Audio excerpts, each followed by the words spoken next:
Then you take a little piece like this if you have one. Or you could just cut a piece of wood and just do it like I did. And then you could put it there. Hammer it so it's in place.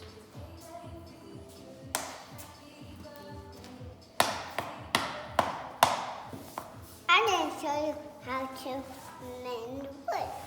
So first, you put a little bit here. Then hammer. Careful, Max.